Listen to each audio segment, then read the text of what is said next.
Alors cherche la présence de Dieu maintenant. Adorez les pères, adorez les fils.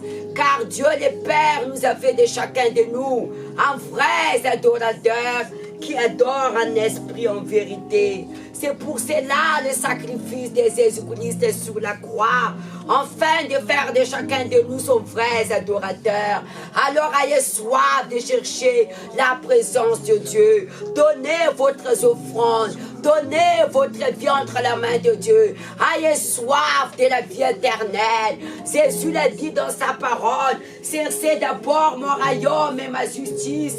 Toute chose sera donnée. Vous ne devrez pas s'inquiéter. C'est que vous avez besoin. Dieu sait ce que nous avons besoin. Nous avons besoin d'être mariés. Nous avons besoin d'avoir une vie digne. Cherchez d'abord la vie éternelle. Et toute chose sera donnée. Parce qu'il a dit, même les païens aussi ont besoin de ce que vous avez besoin. Ayez soif de la vie éternelle. Oh Père éternel, nous t'exaltons, nous t'adorons Seigneur Jésus. Oh Saint-Esprit de Dieu, nous te demandons maintenant de nous envahir de ta présence. Toi seul Seigneur, tu sais les plans pour chacun de nous. Alors je te demande un instant de nous envahir de ta présence, de nous envelopper de ta présence. Parle avec Dieu maintenant. Ressourcez-vous de la présence de Dieu.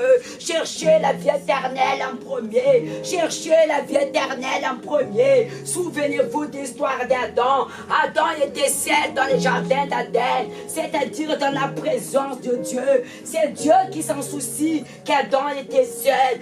Adam est tellement bien avec Dieu qu'il ne s'est pas souci qu'il était seul. Vous ne devrez pas s'en soucier de votre vie amoureuse. Vous devrez s'en soucier de faire la volonté de Dieu.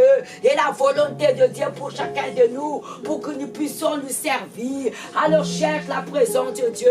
Ayez soif maintenant de la vie éternelle. Oh Père éternel, nous venons à toi maintenant. Cherche à faire la volonté de Dieu. Ouvre les yeux de ton peuple. Parle avec Dieu, car le Seigneur Jésus est ici. Il est ici en esprit, en vérité. Demande à Dieu qu'il puisse voir ta gloire dans votre vie. Seigneur, fais-moi voir ta gloire. Demande à Dieu, fais-moi voir ta gloire. Que le Seigneur Jésus-Christ puisse nous honorer. Si vous croyez, dites Amen. La vie éternelle, elle est liée dans la vie amoureuse. Ce Dieu qui a établi la vie amoureuse, ça vient de Dieu. La plupart des souffrances des hommes, c'est dans la vie sentimentale. Elles se disent, moi je me mets en croix, je ne vais plus me marier. Parce qu'elle a eu tant de secs. C'est très important, ce message que j'ai à vous dire. Le grand Seigneur Jésus-Christ de Nazareth, lui-même, il a valorisé la vie amoureuse. Il est le premier qui l'a valorisé. Parce que même le propre Dieu, il pratique sa parole. Le Seigneur Jésus a quitté son royaume, son Père, pour établir une alliance avec nous à travers son sang, pour se marier avec nous dans le sens spirituel. Et la parole de Dieu dit, l'homme et la femme quittera sa famille. Il s'attachera avec son mari, avec son épouse, il deviendra un seul corps. Et c'est ce que le Seigneur Jésus a fait. Le Seigneur Jésus a quitté son royaume, a quitté son Père, pour qu'il soit un avec nous. Je vous ai déjà dit que le mariage, c'est sacré, c'est un aliment de Dieu. Si nos parents, ils ne nous ont pas engendrés, comment nous servons Dieu aujourd'hui? Nous servons Dieu, c'est pourquoi nous sommes l'aliment de Dieu. Dieu nourrit à travers notre vie. Regarde, si ma mère ne s'est pas mariée, est-ce qu'aujourd'hui je serai là à faire la volonté de Dieu? Notre vie, c'est un aliment de Dieu. Dieu a créé Adam. Et si Dieu n'a pas donné Ève, comment le royaume de Dieu peut se multiplier? Comment? Le royaume de Dieu est institué dans la famille. Le royaume de Satan est institué dans la famille. Dieu a créé les anges. Amen. Mais le paradis était remplie à travers l'union des parentales. Mais regardez Satan, comment l'aveugle personne négligeait la vie amoureuse et la famille. Jésus même il dit, celui qui ne prie pas pour sa famille est plus qu'un incrédule. Parce que la famille vient du mariage sacré. Qui a créé le mariage? C'est Dieu. Parce que c'était un aliment de Dieu. Adam, il était dans le jardin d'Éden, dans la présence de Dieu. Il ne pensait pas à sa vie amoureuse. Il était tellement bien. Mais qui s'en soucie, sa vie amoureuse? Dieu. Pourquoi les gens, ils ont un échec dans leur vie sentimentale? Nous allons lire la parole. Genèse chapitre 24, s'il vous plaît. Versets 12 à 26, nous allons méditer. Vous allez comprendre pourquoi les gens, ils ont tellement d'échecs dans la vie sentimentale. C'est bien de venir à la vie amoureuse pour vous ouvrir vos yeux, pour vous enseigner d'où l'origine de l'échec sentimental et pourquoi la personne n'arrive pas à trouver son bonheur. Vous connaissez l'histoire qu'Abraham, il a envoyé son serviteur chercher la femme de son fils qui vient de son pays. Il dit, l'Éternel Dieu de mon Seigneur, Abraham, fais-moi, je t'en prie, rencontrer aujourd'hui ce que je désire. C'est le serviteur Abraham qui dit ici, parce qu'il était envoyé par Abraham chercher la femme de son fils, parce qu'Abraham a déjà avancé un certain âge. Amen. Il ne veut pas que son fils Isaac il soit seul. Vous savez que la femme est le soutien de le mari. C'est son auxiliaire, aide semblable. C'est pour ça que Ève était aide semblable d'Adam. C'est soutien. Le mariage, ce n'est pas charnel. Le mariage est spirituel. Le serviteur d'Abraham ici, il voulait honorer Abraham. Il avait la reconnaissance envers Abraham. Abraham, il a envoyé chercher la femme de son fils. Il a prié à Dieu, l'Éternel Dieu de mon Seigneur. Parce qu'à l'époque, on appelait aussi les maîtres seigneurs. À l'époque, le mariage est tellement sacré que les femmes, ils ont tellement respect envers leur mari. On appelait les seigneurs. Parce qu'ils voyaient leur mari comme leur Seigneur, comme leur Dieu. Même la Bible dit que les maris sont semblables comme le Seigneur Jésus-Christ. Parce que l'Église épouse Jésus est époux. L'Église doit soumettre à l'époux. Nous sommes l'épouse de Christ dans le sens figuratif et Jésus est époux. Jésus sait ce que l'Église a besoin. Nous ne vivons pas seulement toute nourriture, mais toute la parole qui sort de la bouche de l'Éternel. Aujourd'hui, Dieu nous donne notre parole. Demain, ça sera notre parole. Il nous donne notre pain quotidien selon ce que nous avons besoin. L'homme ne vit pas seulement de son besoin, mais toute la parole qui sort de la bouche de l'Éternel.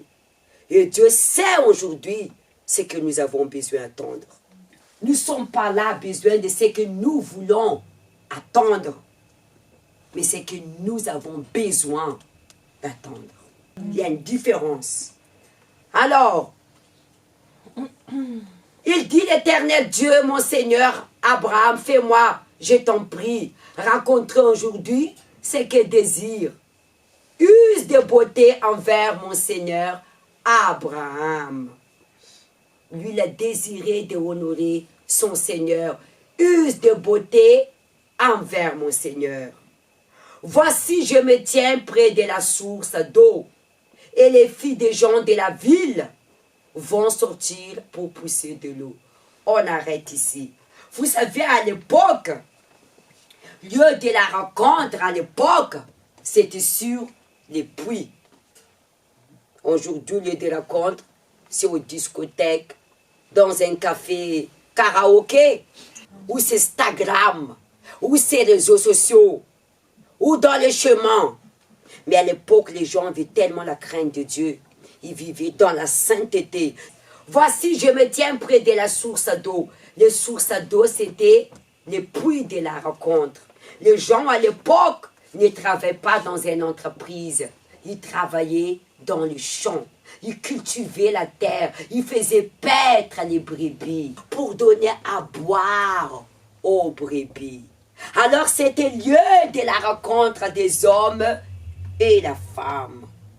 Aujourd'hui, vous êtes sur les puits, ce lieu de rencontre, vous avec votre Seigneur. Quelle la jeune fille à laquelle je dirais, pense ta crousse, je t'en prie, pour que je boive, et qui répondra, bois, et je donnerai aussi à boire à tes chameaux. On s'arrête ici. Qu'est-ce qu'il a demandé les serviteurs ici? Les signes. Il a demandé un signe si la femme, elle était disposée de donner à boire à lui et les chameaux. Quel est le message de l'Éternel vous transmet? Vous qui vous rencontrez votre l'homme de votre vie, ou la femme de votre vie, ou votre âme sœur, vous devrez demander un signe à Dieu. Si cette personne a la même vision que vous de servir à l'Éternel. Il a demandé un signe si la femme est disposée à servir. Donnez d'abord à boire à lui, au chameau. Il a demandé un signe. La femme, elle ne pensait pas à sa vie sentimentale. Elle est venue sur les puits pour donner à boire aux chameaux. Les puits, c'est l'église. Si vous venez sur les puits, que vous ne vous occupez pas de faire la volonté de Dieu, de lui servir en valorisant son salut, vous ne pouvez pas être heureuse dans votre vie sentimentale. Adam était seul dans la présence de Dieu. Il s'est valorisé son alliance avec Dieu. Qui son souci qu'il était seul? Dieu. C'est que vous ne comprenez pas que la vie amoureuse, c'est un lien sacré que Satan, démon misérable, a détruit. Satan ne veut pas de bonheur d'Adam et Ève. Il a tenté Ève dans son désir charnel. Si vous ne mourrez pas de votre volonté charnelle, vous ne pouvez pas trouver votre bonheur. Parce que le bonheur de la vie amoureuse vient seulement du Seigneur. C'est pourquoi il y a tant d'échecs sentimentaux. Parce que la personne, elle ne se dispose pas à faire la volonté de Dieu. Beaucoup d'échecs sentimentaux. Parce que la personne ne veut pas valoriser d'abord la vie éternelle. Et que la fille à laquelle je dirais, pense ta crousse, je t'en prie, pour que je boive, et qui répondra, bois, et je donnerai aussi à boire à tes chameaux. À tes chameaux, ça veut dire il y en a beaucoup. Imaginez-vous s'il y en a 1000 chameaux. C'est du travail pour donner à boire. Vous devrez demander un signe à Dieu si cet homme, cette femme, il a la même vision que vous, servir à l'Éternel. Qu'est-ce que je veux faire avec cet homme, cette femme, s'il ne veut pas servir Dieu? Ici, le serviteur Abraham, comment il peut connaître que cette femme? Il a demandé quoi? Un signe à Dieu. Paître les brebis de Dieu. Serre d'abord le Seigneur. Vous êtes dans sa maison. Paître ses brebis. Fais boire ses brebis de sa parole. Amène ces brebis vers le Seigneur. Vous venez à l'église pour s'occuper, vous, de faire la volonté de Dieu, servir le Seigneur. Et le Seigneur s'assagera de votre vie amoureuse. Soit celle que tu as destinée à ton serviteur Isaac. Et par là, je connaîtrai que tu uses de beauté envers mon Seigneur. Il n'avait pas encore fini de parler que sortit sa crouche sur l'épaule, Rebecca. Il n'a même pas fini à parler. Regarde. Né de Bethel, fils de Milka, femme de Naour, frère d'Abraham. Qui est sortie? La fille des frères d'Abraham. Et regarde, c'est une jeune fille, très belle, et de figure. On s'arrête ici. Abraham a fait la volonté de Dieu. Et Dieu a pris soin pour son fils. Dieu n'a pas donné n'importe qui. Quand vous en soucie à faire la volonté de Dieu, Dieu ne va pas vous donner n'importe qui. Qui est sorti? La fille des frères d'Abraham. Elle était comment? Très belle. Elle était vierge. Quand la personne ne fait pas la volonté de Dieu, qu'est-ce que vous allez recevoir? Des hommes infidèles, qui n'ont pas la crainte de Dieu. La femme était très belle, elle était vierge. Et en plus, elle avait un esprit de servir le Seigneur. Sois attentif à ce message. Servez le Seigneur. Ne cours pas dans la vie amoureuse. Ça sera un échec de plus. C'est que vous ne comprenez pas. Notre lutte n'est pas contre la chair, mais contre la domination des principautés, contre les princes de ces mondes. C'est Satan qui lutte contre notre âme. Parce que le but du diable, c'est de prendre notre âme. Il nous fait tomber de ce que nous avons besoin. Ève était tombée parce que le désir d'Ève de manger ses fruits, parce que ses fruits étaient agréables à vue. C'est à cause de son désir charnel que Ève était tombée, qu'ils étaient sachés des jardins d'Éden. Le monde souffre aujourd'hui à cause de la malédiction sentimentale. C'est là que le péché est rentré, à cause des désirs charnels. Jésus-Christ est venu sur la terre à clouer cet désir charnel sur la croix. Meurs de cette chair pour que vous n'allez pas souffrir. Ça sera encore un échec de plus. Soumettez-vous à la volonté de Dieu si vous voulez avoir le bonheur dans votre vie amoureuse. Seul aussi, vous n'arriverez pas. On peut conquérir le salut qu'on est seul, oui, mais pour la maintenir, il faut être marié pour ne pas tomber dans tentation. Ne faites pas comme Paul. Ça, c'est le choix de Paul, de ne pas être marié. Il n'est pas bon l'homme qui soit seul, c'est la parole de Dieu. Mais toi, tu veux être seul. Tu veux tenter le diable. Ce n'est pas bon d'être seul, mais attendre le moment de Dieu. C'est Dieu qui va ramener cette femme, cet homme envers vous.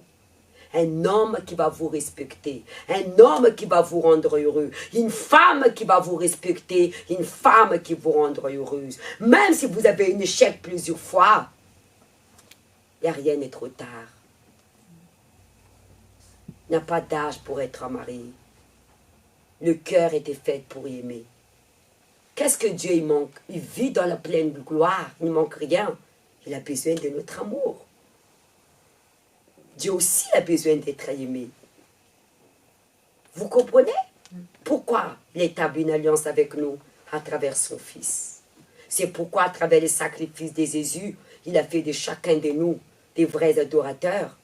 Il a dit qu'il était un Dieu jaloux. Et c'est normal qu'il nous a créés. C'est Dieu. Vous les parents, imaginez-vous, c'est vous qui engendrez vos enfants, 9 mois dans le ventre. Vous avez travaillé dur pour payer les études. Et cet enfant, elle va aimer plus son petit ami que toi. Elle va aimer plus sa maîtresse que toi, sa copine que toi. Comment vous ressentez? C'est dur. Parce que c'est toi qui as donné l'amour à cet enfant. C'est toi qui l'as élevé. Tu as assez souffert. Et demain, cet enfant te méprise. Demain, cet enfant ne te respecte pas. C'est pas dur? Et mettez-vous à la place de Dieu. Elle descendit à la source, remplit sa cruche et remonta. Le serviteur courut devant elle et dit, laisse-moi boire, je t'en prie, un peu d'eau de ta cruche. Elle répondit, bois, mon Seigneur. Regarde comment elle est serviable. Elle n'a pas dit, bah bois. Elle a dit, bois, mon Seigneur. Une jeune fille polie, éduquée. Rebecca, elle venait tout le temps sur les puits, fait paître les brebis. Elle ne s'attendait pas le jour où le Seigneur va la honorer. Quand la personne dispose servir Dieu, fait paître les brebis dans la maison de Dieu, Dieu va envoyer l'homme de sa vie. Peut-être l'homme de sa vie à côté, mais elle est aveugle parce que ce n'est pas le moment. Mais le jour où Dieu va ouvrir ses yeux, elle va toujours sur les puits faire paître les brebis, donner à boire. Elle ne s'attendait pas les jours-là, parce qu'elle ne s'en soucie pas, elle venait servir. Ce n'était pas sa prioritaire. Dieu l'aime les surprises. Est-ce qu'elle s'attendait? Non. Qui a rencontré Jésus sur les puits aussi? La femme samaritaine. Les puits présentent l'Église. Le serviteur courut devant elle, il dit, laisse-moi boire, je t'en prie, et peu d'eau de ta couche. Elle répondit, bois, mon Seigneur. Et elle s'appressa, regarde. Elle n'a pas dit, il y a des femmes lentes, bois. Elle s'empressa. Servir. Est-ce que vous êtes en train de presser servir le Seigneur? Elle s'empressa servir. Regarde le caractère de Rebecca. Un caractère disposé, servir, honorer le Seigneur. Venez servir Dieu. Non, je ne suis pas prête. J'attends que ma vie soit stable. Elle s'empressa. Quand j'étais membre, le pasteur a dit qui veut servir Dieu, je courais. La personne ne court pas pour sa bénédiction. Celui qui sert le Seigneur, Dieu l'honorera. Dieu ne veut pas endetter à personne. La personne veut que Dieu bénisse, mais elle ne veut pas servir le Seigneur. C'est donnant, donnant. Sers le Seigneur et vous aurez la meilleure. La personne, Dieu veut qu'elle serve. Voilà. Seigneur, je vais me marier. Tiens, je vais du travail. Tiens, tout servir aux tables. Si le Seigneur Jésus, notre maître, nous a servi, et nous, si je suis le maître, il a dit que je vous sers, normalement c'est à nous de nous servir. Et vous, Dieu nous a créés pour sa gloire. Pourquoi le premier miracle que Jésus a fait dans les mariages et la gloire de Dieu se manifesta? C'est dans les mariages et la gloire de Dieu. Pourquoi dans les mariages se réfère l'alliance que Jésus a fait sur la croix? Jésus est venu sur la terre pour nous honorer, pour que nous devenions la gloire de l'Éternel à travers le Saint-Esprit. C'est pourquoi il a fait le premier miracle dans les mariages. Même le Seigneur, il a honoré la parole. Mais la personne, elle fait de son besoin sa gloire. Nous sommes la gloire de Dieu. Tout appartient à Dieu. Le mariage, c'est la gloire de Dieu. Quand la personne, elle rencontre le Seigneur, elle devient la gloire de Dieu.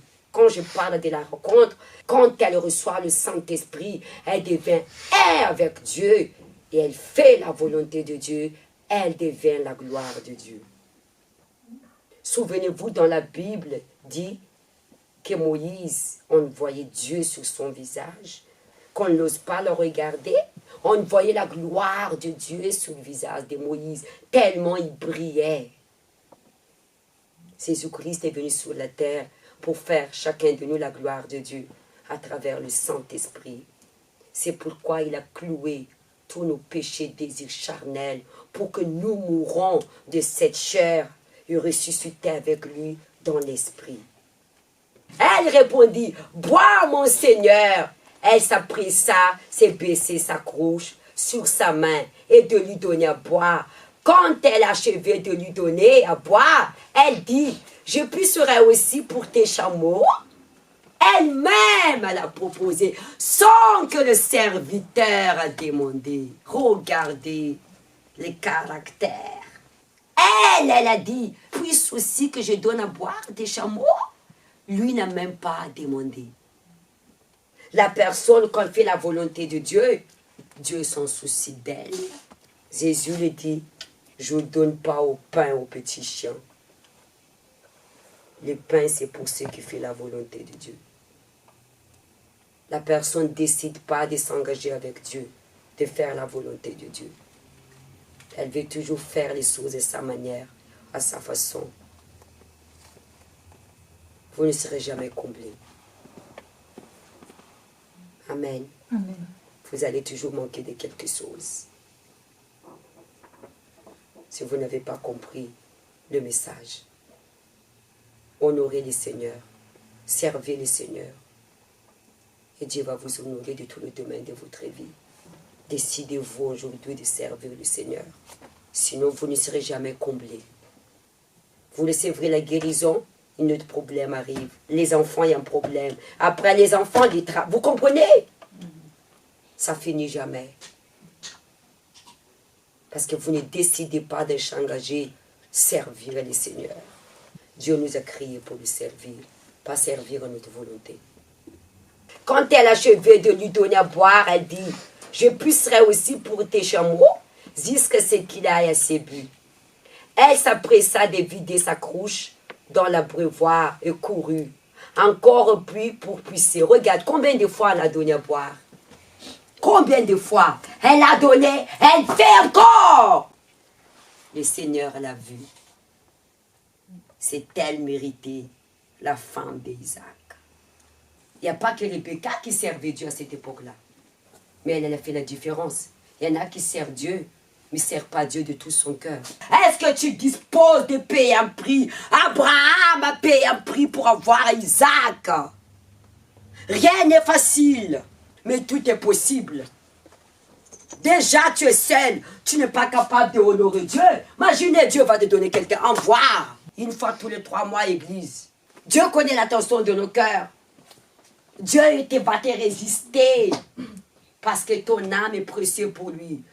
Elle s'appressa à vider sa cruche dans l'abreuvoir et courit encore. Elle puissa pour tous les chameaux. Combien de fois elle donnait à boire? 3 fois. S'imaginez s'il y avait 1000 chameaux. En plus, il faut que les chameaux soient désaltérés. Imaginez. Il ne faut pas-il que le Seigneur l'honore? Un brebis, il boit combien de l'eau? Il y en a 2 litres. C'est facile de lire, mais on ne médite pas. Les bras de Rebecca. Et lui, je suis sûr qu'il n'a même pas aidé. Oui, il a demandé un signe. Il veut être sûr. Parce qu'il veut honorer son Seigneur. Est-ce qu'elle savait que cet homme est sa bénédiction que Dieu envoyait? Elle ne savait pas. Dieu doit toujours vous voir en train de travailler pour qu'il puisse vous honorer. Dieu est juste. Dieu voit dans les secrets. Souvenez-vous l'histoire de David qui est venu là pour rendre le roi. Prophète Samuel. Ses frères. Dieu dit, bon, je vais te rendre un roi que tu ne fais rien. C'est ça. Mais Dieu regarde qui? David en train de travailler. Encore paître les brebis. C'est celui-là où que vous ne voyez pas. Dieu voit tout. Servez le Seigneur, le message. Le message de la vie amoureuse aujourd'hui, servez le Seigneur. L'homme la regarda avec comment? Étonnement. Vous devrez étonner Dieu. L'homme la regardé comment? Dans l'étonnement. Quelle femme! En fait, c'est que lui, il a demandé, était limité. Mais Dieu a fait au-delà. Ce que vous demandez, Dieu va faire au-delà. Quand tu surprends Dieu, Dieu va te surprendre aussi. Il faut que Dieu vous regarde dans l'étonnement. Pas que Dieu vous regarde en dormant à l'église. Alors là, ça n'étonne pas du tout Dieu. Hein? Même pas veiller boire la parole. C'est triste. Dieu regarde la personne en train de dormir. Dieu dit continue à dormir toi. Ta bénédiction va encore dormir. Dans le sens spirituel, continue de rester comme ça. Ne t'élève pas, ne te décide pas. Suivez l'exemple du Seigneur Jésus. Jésus-Christ est venu servir le Père en tant que serviteur. Le Seigneur même, Fils de Dieu, il sert le Seigneur et nous. Jésus dit, il y a plus grand bonheur que donner que recevoir. La personne veut seulement recevoir, mais elle ne veut pas se donner. Je ne parle pas de donner l'argent.